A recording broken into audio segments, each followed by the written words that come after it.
Welcome to another deep dive. You know, for a long time, I think many of us have sort of quietly assumed that life is basically a random lottery. Right. That success is just pure luck, and failure is, well, just fate. Exactly. It's almost this feeling that the universe is chaotic, meaningless maybe, and we're just kind of along for the ride. Mhm.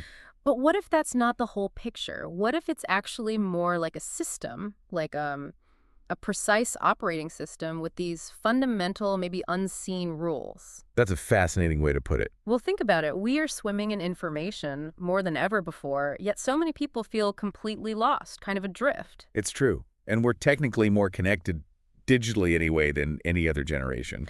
But often feel more alone. It's a real paradox. It is. And happiness, well, we chase it constantly, don't we? Yeah, a new job, a bigger house, maybe a different relationship. Only to find that feeling is, well, temporary, like trying to fill a leaky bucket. So why does it feel like that? Right. I think maybe it's because fundamentally we're playing this profound game without knowing the rules. Trying to navigate this incredibly complex reality without really understanding the underlying variables. Exactly. And what's really interesting, truly fascinating, is that insights from, various ancient wisdom traditions, different philosophies across cultures, they actually describe these very rules. And crucially, they're often presented not as just beliefs you have to adopt blindly, like No. dogma, Right. but as fundamental laws of reality, as Yeah. real and inescapable as, say, gravity. That's a great analogy. You don't have to believe in gravity for it to work, do you? Not at all. You just have to understand it, work with it. So our mission today, our deep dive, is really to try and decode 3 of these unseen rules, to peel back some layers and maybe reveal a bit of that deeper operating system. Sounds good. Where should we start? Okay, let's talk about accountability. When we use that word in this context as an unseen rule, what does that really mean? Is it more than just taking responsibility for the obvious things we do? Oh, absolutely. Much more profound, I'd say. The common modern narrative, it often tells us we're products of our environment, our genes, past traumas, Mm-hmm. That whole angle. and the subtle message you often get is, well, it's not really your fault. Right. And look, external factors undeniably play a role. No one's denying that. Yeah. But this ancient wisdom offers a radically different viewpoint. Okay. It basically asserts that every single thought you have, every word you speak, every tiny action you take, even choosing not to act, Mm-hmm. is like an energetic seed you release into the universe. An energetic seed. Okay. And here's the really critical part. Every single one of those seeds, without any exception, will bear fruit. Wow. Every single one. That's the principle. It's articulated with incredible clarity in some traditions. Whoever does an atom's weight of good will see it. And whoever does an atom's weight of evil will see it. An atom's weight. That's tiny. Exactly. It emphasizes the scale. And importantly, this isn't about some cosmic judge sitting there with a ledger tallying up sins and virtues. Okay, so not reward and punishment in that sense. No, it's presented more as a pure system of cause and effect, almost like physics. Mhm. An energetic return on investment, if you like. So the negativity you put out there, it doesn't just disappear. It doesn't vanish, no. Yeah? It actually becomes the very lens through which you then perceive your world. It shapes your reality from the inside out. Huh.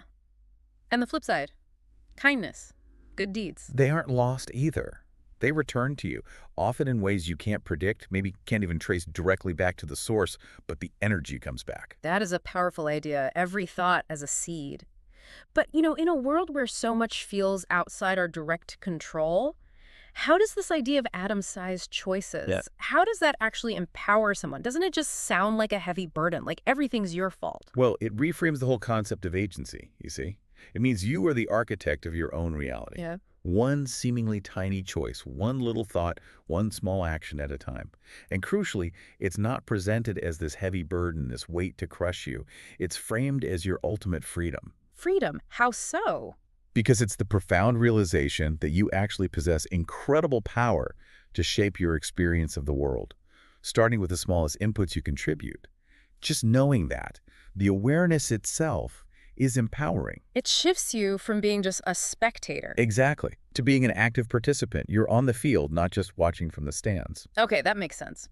So, if our thoughts and actions are constantly shaping our reality, what about how we perceive that reality? Because our brains, well, they often seem hardwired to spot what's wrong, don't they? They certainly do. And that leads us perfectly into the second unseen rule we wanted to talk about, The principle of gratitude amplification. Gratitude amplification. Okay. Yeah, our brains, as brilliant as they are fundamentally wired for survival. They act like a constant deficit detector, Mm. always scanning for threats, for what's missing, for what's wrong. Which explains why you can have like 99 things go perfectly right in a day. Yeah, huh? But that one single thing that went wrong, that's what you fixate on. It replays in your mind, totally overshadowing all the good stuff. Precisely. Like finding the tiniest little flaw on an otherwise perfect painting and only seeing the flaw. So where does gratitude fit in? Gratitude, in this framework, isn't just a nice feeling. It's presented as the manual override for that default negative setting. A manual override. I like that. Think about the common advice we usually hear. Be happy when you get what you want. Right. Future-focused. Yeah, I'll be happy when.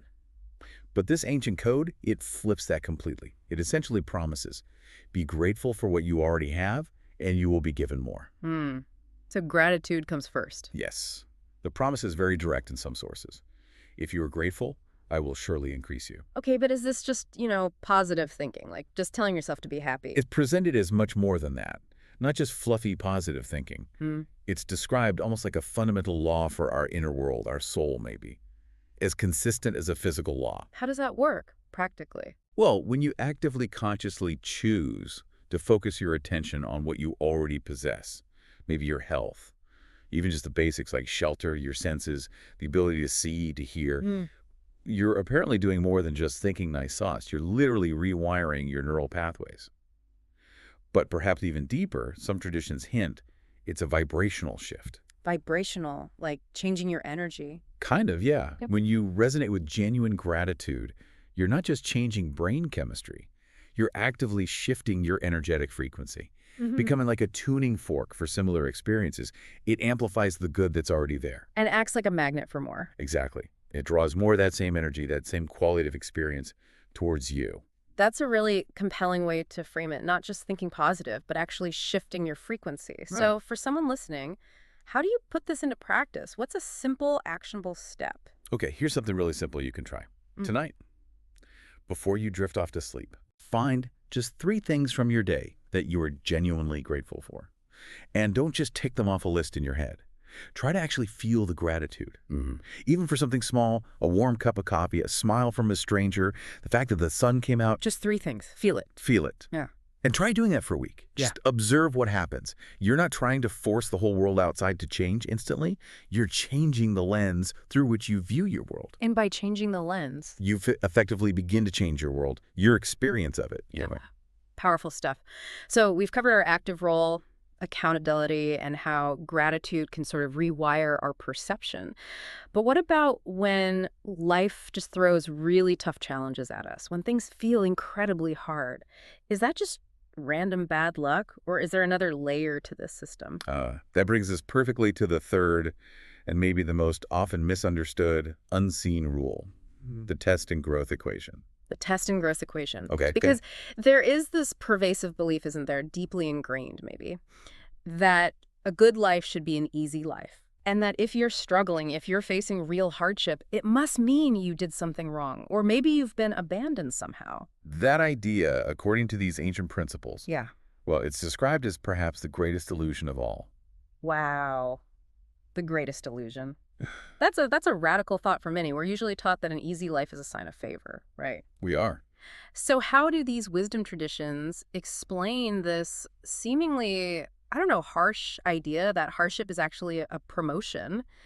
And how do we even tell the difference between a genuine test for growth and just, plain bad luck? Well, the underlying truth presented is the exact opposite of what we usually assume.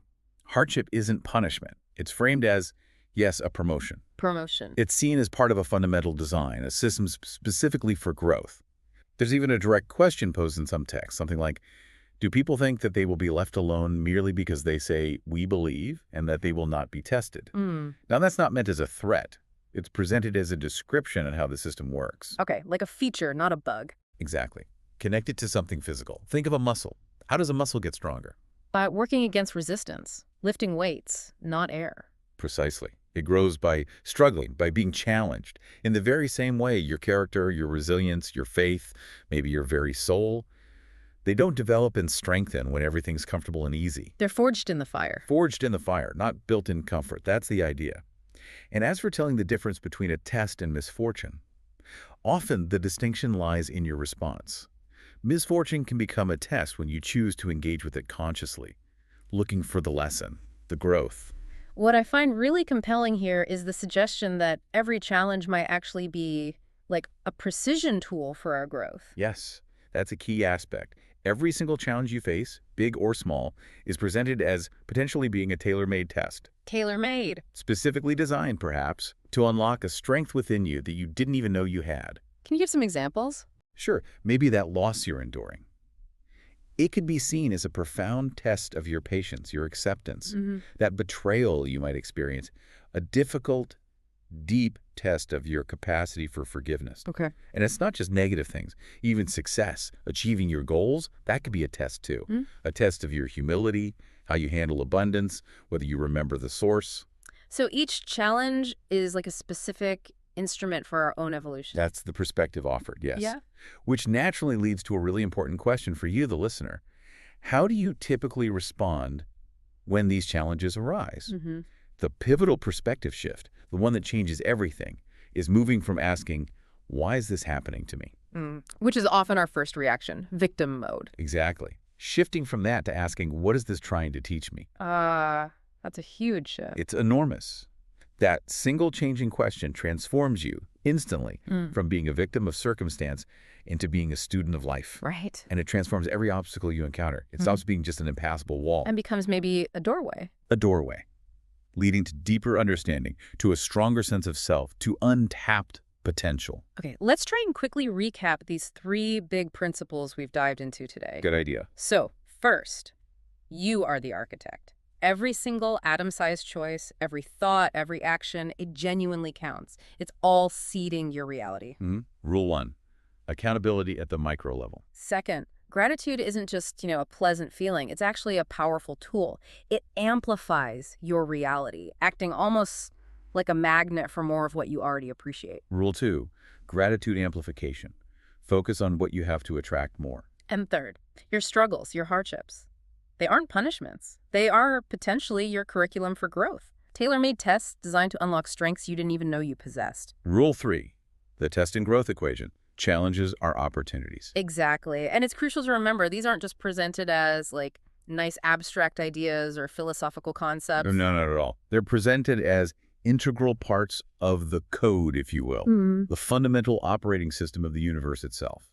And what we've managed to cover today, as profound as it feels, really has only just scratched the surface of what these timeless teachings seem to suggest is out there. Absolutely. Yeah. It really makes you wonder, doesn't it? What? What other rules might we be living by, completely unknowingly, without even realizing they exist and are shaping our lives every single day? That's a provocative thought to end on. We really encourage you, listening, to maybe mull that over. Consider how these insights we discussed, accountability, gratitude, growth through testing, might apply in your own life to your own experiences, the challenges and the joys you face. Food for thought. Definitely. Thank you for joining us on this deep dive.